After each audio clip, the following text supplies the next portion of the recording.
के लिए, लेकिन पुलिस का सपोर्ट नहीं, देखिए पुलिस का सपोर्ट का सवाल ही नहीं पैदा होता है, क्योंकि हमको भी मालूम है कि ऐसे दौर के अंदर पुलिस परमिशन नहीं देंगे और उनका नोटिफिकेशन निकला हुआ है।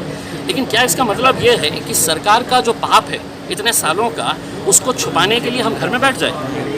भाई एज ए लोक प्रतिनिधि लोग मुझसे ये सवाल करते हैं कि साहब मैंने मेरा वोट आपको दिया है, आप मेरे लिए क्या कर रहे हैं ये बताइए। सरकार के लिए आज सबसे आसान काम अगर कुछ है तो वो ये है कि एक फरमान जारी कर दो कि लॉकडाउन लगा दिया जाए, सब घरों में बैठो और हम बैठे रहेंगे, देखते रहेंगे। हमारा ये कहना है कि आज जो लोग सड़कों के ऊपर आने वाले हैं वो सब गरीब लोग हैं, और उनकी गरीबी का आप इम्तिहान मत लीजिएगा, उनके परेशानी का आप इम्तिहान मत लीजिए। अगर पुलिस ज़ोर ज़बरदस्ती करेंगी तो मैं साफ़ तरीके से महाराष्ट्र सरकार को ये बताना चाहता हूँ कि अगर कहीं पर भी अगर पुलिस ने अपने बल का प्रयोग किया तो आप ये समझ लीजिएगा कि कल आप हमको रोक सकते हैं, हम दोबारा परसों उतरेंगे, और अगर परसों अगर आप फिर से रोकेंगे तो हम उसके एक दिन बाद फिर उतरेंगे सड़कों के ऊपर, क्योंकि हम आपको नींद से जगाना चाहते हैं। ये आप लोगों की गलतियों का नतीजा है, ये आप लोगों का पाप है जो आप इन गरीबों के माथे के ऊपर फोड़ना चाहते हैं। कितने हजार लोग सड़कों पर उतरेंगे आपके साथ? देखिए साहब, जो भी तकलीफ़ में है, जो भी गरीब है, जो भी परेशान है, और जिनके सीने के अंदर दिल है, जो जानता है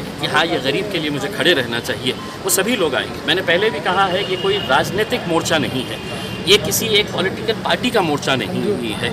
इसके अंदर जितने लोग आ सकते हैं वो लोग आइए, और पूरे महाराष्ट्र की सरकार को ये बताइए कि तुम्हारे फैसले और हमारे फैसलों के अंदर देखिएगा कि कितना अंतर है।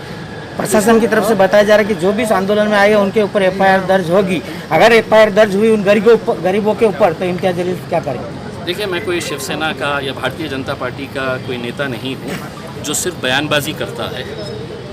मैं राष्ट्रवादी कांग्रेस और कांग्रेस का कोई नेता नहीं हूँ जो सिर्फ है तो मीडिया के अंदर बयानबाजी करता है कि हम इसको विरोध करते हैं। अगर मैं विरोध कर रहा हूँ तो सड़क के ऊपर मैं उतरूँगा, और जो कुछ भी उसका नतीजा होगा, जो केसेस होंगे, तो सबसे पहला केस मैं अपने ऊपर लूँगा उसमें, क्योंकि मैं लोगों का प्रतिनिधित्व करता हूँ। आपके मोर्चे को है तो सियासी रंग देने की कोशिश की जा रही है, इसको हिंदू मुस्लिम किया जा रहा है, इस पर क्या करें? देखिए, गरीब की कोई जात नहीं होती है, गरीब की कोई मज़हब नहीं होता है, उसका कोई धर्म नहीं होता है। जब वो रास्ते के ऊपर निकलता है तो वहाँ पर वो जो अपना कारोबार करता है उसके लिए सिर्फ ये रहता है कि आज रात में मैं अपने परिवार का पेट कैसे भर सकूँगा करके। उसमें ये जो लोग कर रहे हैं सोशल मीडिया के ऊपर, या कुछ नेताओं ने जो बयानबाजी किए है, ये जिसकी जितनी निंदा की जाए वो कम है। मैं तो औरंगाबाद के उन नेताओं को जिन्हें हर वक्त जब हम कोई अच्छा काम करते हैं तो फ़ौरन हमारी जात निकाल दी जाती है, हमारा धर्म, हमारा मज़हब के ऊपर सवाल किया जाता है, ये इसका कोई मतलब नहीं है। इसके हम गरीबों के लिए खड़े हैं,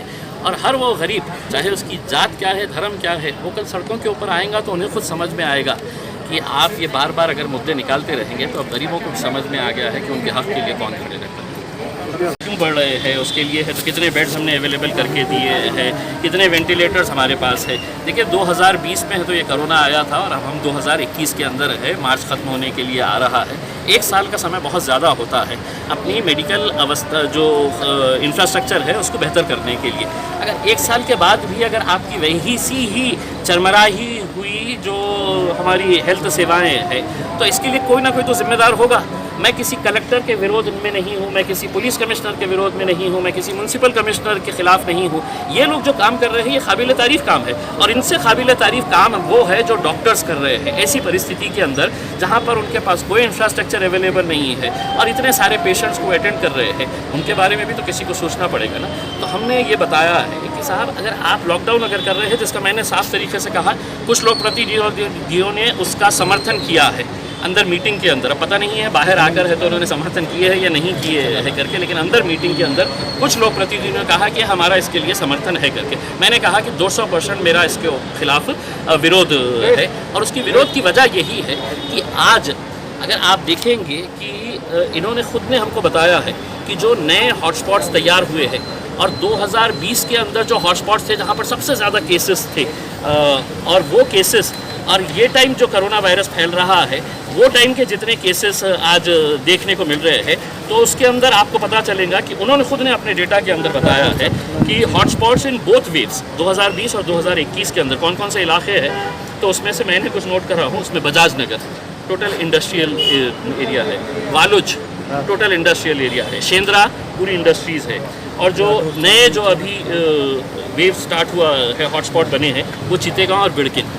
यानी यानी कि ये पूरे के पूरे हॉट, अगर आपके हॉटस्पॉट्स है और आप कहेंगे कि नहीं बाकी सब बंद रहेगा, छोटा दुकानदार बंद रहेगा, छोटा ठेला वाला बंद रहेगा, छोटा चाय टपरी वाला बंद रहेगा, लेकिन इंडस्ट्री चालू रहेगी, तो आप इंडस्ट्रीज़ को खुश करने के लिए जो लाखों लोग कर्मचारी वहाँ पर काम करते हैं उनकी ज़िंदगियों के साथ आप खेल नहीं रहे हैं। और आप खुद कह रहे हैं कि ये हॉटस्पॉट्स हैं, तो कहीं ना कहीं मतलब ये मेरे हिसाब से ये एक गलत जो फैसले लिए जा रहे हैं।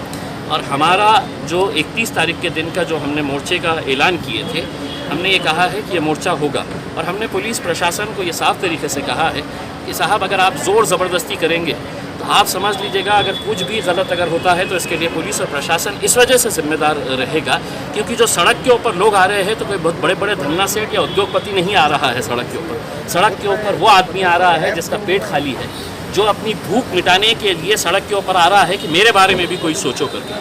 और इसके बारे में किसी न किसी को तो सोचने की ज़रूरत है। और हमारा यही कहना है कि आप यहाँ के मेडिकल इंफ्रास्ट्रक्चर के अंदर 2048 पोस्ट ऐसे हैं, चाहे वो ज़िला परिषद अस्पताल हो, कैंसर हॉस्पिटल हो, सिविल हॉस्पिटल हो, घाटी हॉस्पिटल हो, सुपर स्पेशलिटी बिल्डिंग हो, 2000 पोस्ट खाली है।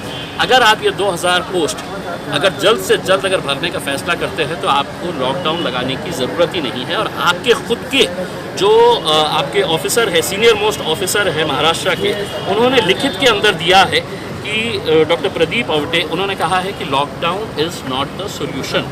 उन्होंने कहा कि पहले लॉकडाउन इसलिए ज़रूरी था कि हमको पता नहीं था कि वायरस कैसा बिहेव कर रहा है, हमको मालूम था कि हमारी मेडिकल सेवाएं कितनी ख़राब है, इसलिए वो लॉकडाउन जायज़ था। लेकिन अब 1 साल के बाद भी अगर आप लॉकडाउन का अगर नारा लगाएंगे और ये दिखाने की कोशिश करेंगे देखो हम कुछ ना कुछ तो कर रहे हैं, कुछ ना कुछ करने का हम दिखा रहे हैं, तो अगर आप ये फैसला कर रहे हैं लॉकडाउन का, तो आप बताइएगा कि गरीबों को खाने का, उनकी कमाई का कैसा रहेगा करके। आपको कई तंजीमों का सपोर्ट है, चलता था सर, क्या निर्णय हुआ मीटिंग के अंदर? मीटिंग के अंदर निर्णय तो पहले ही हो चुका था कि कल से लॉकडाउन इस संभाजीनगर शहर में है, हमने उसको विरोध किया है।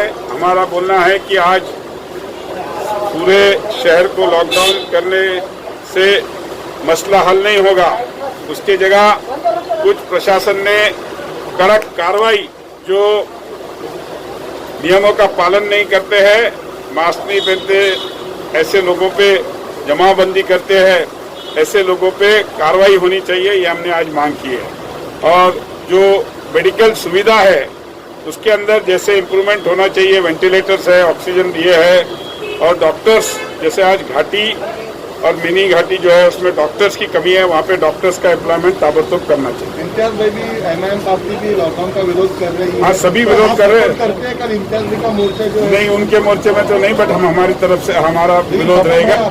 अब मैं बोला ना, लॉकडाउन को विरोध है हमारा, हर एक पक्ष की अपनी अपनी भूमिका रहती है। लॉकडाउन को हमारा विरोध है। लॉकडाउन का क्या निर्णय होगा? अभी लॉकडाउन तो उन्होंने डिक्लेयर किया है, हमारी इच्छा है कि वो 9 दिन की जगह 7 दिन का कर दिए है, या पहले तो लॉकडाउन किया ही नहीं जाए, ये हमारा